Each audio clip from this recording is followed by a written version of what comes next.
Uttar Pradesh STF की बड़ी कार्रवाई, लखनऊ के कई पेट्रोल पंपों पर मारा छापा। छापेमारी की तस्वीर देखिए। एसटीएफ लखनऊ के एक पेट्रोल पंप पर लगे चिप की गहराई से जांच कर रही है। रेड से पहले एसटीएफ को यह शिकायत मिली थी कि पेट्रोल स्टेशन में छेड़खानी करके ग्राहकों को कम पेट्रोल दिया जा रहा है। इसे देखते हुए एसटीएफ ने बड़ी कार्रवाई की। करीब 1 दर्जन पेट्रोल पंप पर रेड मारी गई, जिसमें 7 पेट्रोल पंप ऐसे मिले जहां चिप के जरिए कम पेट्रोल लोगों को दिया जा रहा था। अलग अलग तरह की मशीन लगी है, तो उसमें अलग अलग तरह से चिप लगती है। किसी में यहाँ लगी है, किसी में एक बॉक्स जैसा है उसमें लगी है, किसी में पूरा बॉक्स बदल दिया है, पूरी नकली चिप का ही बॉक्स लगा हुआ है। हेराफेरी के स्केल में कई पेट्रोल पंप कर्मचारियों को हिरासत में भी लिया गया, जिनसे अधिकारी अब पूछताछ में जुटे हैं। जांच रिपोर्ट आने के बाद गड़बड़ी करने वाले सभी पेट्रोल पंपों पर सीज करने की कार्रवाई हो सकती है। बीच सड़क पर रोमियो की पिटाई की ये तस्वीरें हरियाणा की यमुनानगर की हैं, जहां गुरुवार को दोनों लड़कियां अपने घर लौट रही थी, तभी बाइक सवार ये लड़का दोनों से छेड़खानी करने लगा। हद पार होते देख लड़कियों का गुस्सा फूट पड़ा। पहले तो लड़की ने गाल पर एक तमाचा जड़ा और बाद में उसे बाइक से घसीटकर सड़क के बीच ले गई और दोनों उसे पीटने लगी।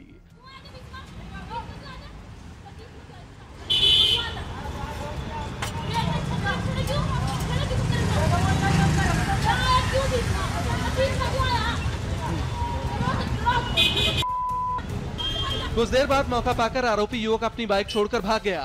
मनचले के भागने के बाद दोनों लड़कियों ने उसकी बाइक पर भी गुस्सा निकाला। पूरी वारदात को एक शख्स ने अपने कैमरे में कैद कर लिया। घटना की सूचना पाकर मौके पर पहुंची पुलिस आरोपी की बाइक को साथ ले गई। साथ ही लड़कियों और आरोपी की पहचान कर कार्रवाई करने का भरोसा दिया। तस्वीरें दिल्ली से सटे फरीदाबाद की हैं, जहां नशे में धुत कुछ युवकों ने एनआईटी बस स्टैंड के पास की एक दुकान में जमकर तोड़फोड़ की और दुकानदार को बुरी तरह से जख्मी कर दिया। घटना 23 और 24 तारीख के दरमियान रात की है। दुकानदार की माने तो आरोपी बर्फ खरीदने पहुंचे थे, लेकिन इसी बीच एक युवक ने बियर की बोतल दुकानदार के सिर पर मार दी। तभी उसके दूसरे साथियों ने काउंटर पर रखे ग्लास को पलट दिया और काउंटर के कांच से दुकानदार पर फिर से हमला कर दिया। पूरी वारदात दुकान में लगे सीसीटीवी में कैद हो गई। पुलिस सीसीटीवी की मदद से आरोपियों की तलाश कर रही है। दिल्ली के सराय रोहिल्ला में बीती रात लुटेरों ने एक कारोबारी की गोली मारकर हत्या कर दी। वारदात सीसीटीवी कैमरे में रिकॉर्ड हुई है।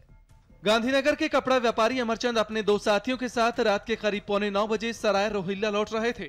घर के पास ही 2 बदमाशों ने उनसे बैग छीनने की कोशिश की। अमरचंद ने विरोध किया तो बदमाशों ने पिस्तौल निकाल ली। अमरचंद ने अपने साथ मौजूद 2 लोगों को बैग लेकर भागने को कहा। उनके साथी तो भाग गए, लेकिन बदमाशों ने अमरचंद को गोली मार दी। यूपी के मुरादाबाद में बीफ का हैरान करने वाला मामला सामने आया है। कुंदर थाना क्षेत्र के असगर हुसैन की बेटी रेशमा जहां की शादी बिलारी थाना क्षेत्र के वाहिद हुसैन से तय हुई। वाहिद हुसैन के घर वालों ने दहेज में 5 लाख की कार की मांग कर दी। रेशमा के पिता असगर जैसे तैसे मांग पूरी करने को राजी हो गए, लेकिन इसके बाद वाहिद के परिवार ने चौंकाने वाली शर्त रखी। बारातियों के लिए बीफ से बना कोरमा रोटी का इंतजाम करने को कह दिया। लड़की के पिता असगर ने जब बीफ का इंतजाम न करने की लाचारी दिखाई तो लड़के के घर वालों ने रिश्ता तोड़ दिया। इन्होंने ये हालत कर दी कि वो उसका मीट मांगेगा, मोटरसाइकिल बुलेट मांगेगा, इतने पैसे दो या वो दो, दुनिया भर का बवाल डाल रखा है इन्होंने। कुछ बारात लाने को मना कर दी कि हम अगर नहीं करोगे इन सब चीजों का इंतजाम तो हम बारात नहीं लेकर आएंगे। यूपी के ही लखीमपुर में भी ऐसा मामला सामने आया है। यहाँ बीफ नहीं खिलाने पर 3 तलाक की धमकी दी गई। एक तरफ जहां सीएम योगी यूपी में कानून व्यवस्था मजबूत करने की कोशिशों में जुटे हैं, वहीं दूसरी ओर उनकी ही पार्टी के विधायक और नेताओं पर जनता से गुंडागर्दी के आरोप लग रहे हैं। 2 तस्वीरें बरेली और आगरा की हैं। बरेली के नवाबगंज से बीजेपी विधायक केसर सिंह गंगवार पर आरोप लगे हैं कि उन्होंने बड़ौदा ग्रामीण बैंक के मैनेजर से मारपीट की, उन्हें बंधक बनाकर अज्ञात जगह ले जाकर पीटा। वहीं आगरा में बीजेपी युवा मोर्चा के जिलाध्यक्ष सोनू चौधरी ने तो पुलिस वालों को ही धमकाना शुरू कर दिया।